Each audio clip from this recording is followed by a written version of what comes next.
Empecemos poniendo los pies firmemente en la tierra.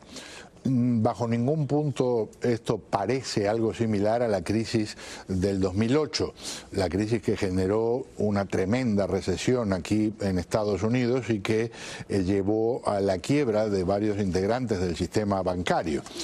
Pero de todas formas provocó enorme preocupación y todavía hay miedo de lo que se llama contagio, aunque este no sea un virus, pero en la práctica podría representar problemas enormes si eso ocurriera. Aquí los detalles.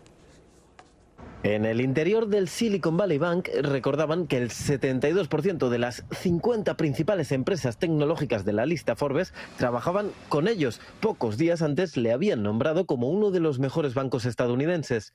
Pero en el exterior lo que se ve es un cartel anunciando su cierre. Los reguladores estadounidenses se harán cargo de la entidad y la corporación federal encargada del seguro de depósitos será quien facilite el acceso a los clientes. Sus activos se duplicaron en poco tiempo, superaban los 200.000 millones de dólares. Los invirtieron y con la subida de tipos se tornaron en pérdidas. Sus acciones se desplomaron.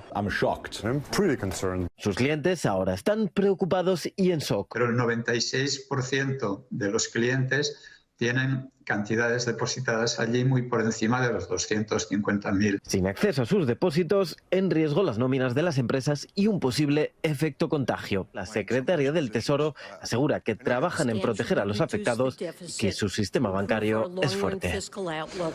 Bueno, este reportaje tiene ya su tiempito de hecho, porque ya quedó claro antes del comienzo de las operaciones hoy en la Bolsa de Valores que el gobierno estadounidense iba a respaldar a quienes tienen depósitos que superan los 250.000 dólares. Para que esto quede claro, existe un seguro que protege depósitos, ocurra lo que ocurra con un banco, hasta 250.000. En una situación de esta, que por supuesto podría desatar una crisis, el gobierno dice presente y establece: respaldamos lo que vaya más allá de 250.000 dólares hasta el último pesito. Aquí está el titular del gobierno, Joe Biden.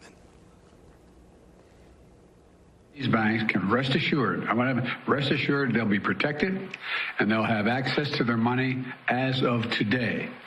That includes small businesses across the country that bank there and need to make payroll, pay bills, and stay open for business. No losses will be, and this is an important point, no losses will be borne by the taxpayers. Let me repeat that. No losses will be borne by the taxpayers. Americans can rest assured that our banking system is safe. Your deposits are safe.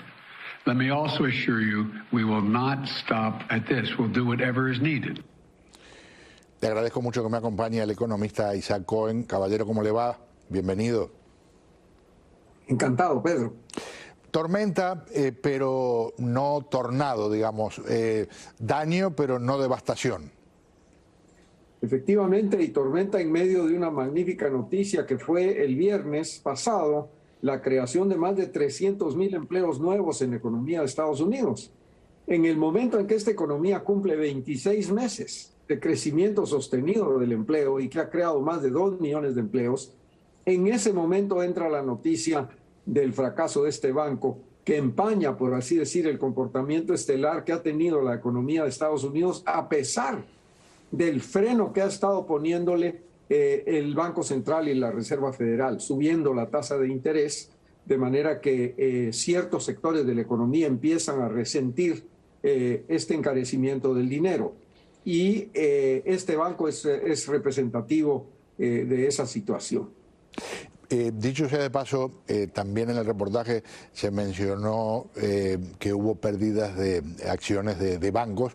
Es cierto, incluso algunos bancos de pequeño tamaño y algunos medianos sufrieron pérdida de valor de sus acciones muy considerable, pero el mercado en general, después de la impresión inicial, se estabilizó y cerró muy cerca de los mismos niveles del viernes. En otras palabras, a nivel, vamos a decir, del panorama completo, del paisaje entero, los inversionistas no se han asustado.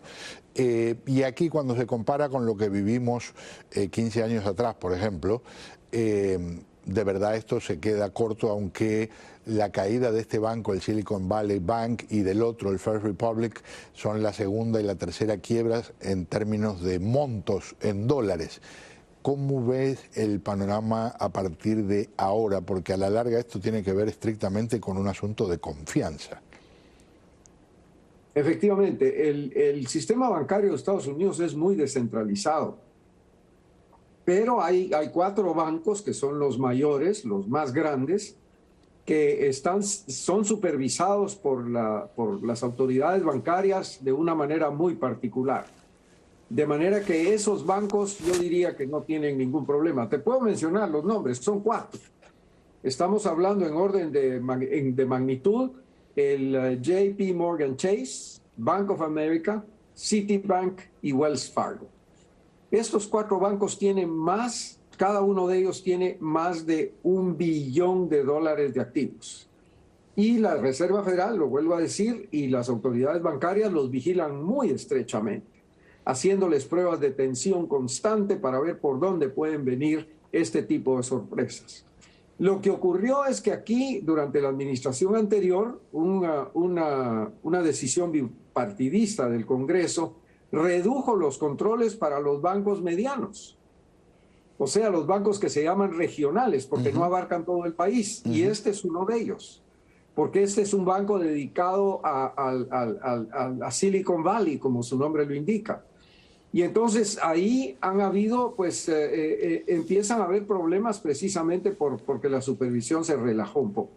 Ahora, yo creo que esto no puede afectar a los grandes bancos, a diferencia de lo que pasó en 2008, que lo mencionaste muy bien. Entonces, lo que falló fue la vivienda. Y la vivienda afecta, eso sí, a todo el país. En este caso se trata de un fenómeno aislado de una actividad bancaria. Por ejemplo, el otro banco que falló en Nueva York, ese banco está muy metido con las criptomonedas, por ejemplo. Y ahí los riesgos sabemos que son mucho más grandes. O sea, no estamos hablando de un sector generalizado de la economía que ha sido afectado. Un detalle que quiero incorporarle a nuestros televidentes, porque este fin de semana me encontré con un par de preguntas que me sorprendieron. Los bancos no tienen en sus cajas fuertes todo el dinero de los depósitos de sus clientes. Es tan simple como eso. Si todos los clientes llegan al mismo tiempo a buscar dinero, no hay dinero para todos.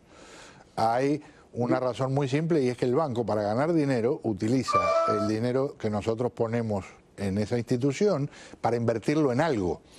Y entonces, cuando se establecen porcentajes de capital, lo que tiene el banco en sus arcas es relativamente pequeño. Eso es supervisado de acuerdo a una métrica que establece la Reserva Federal.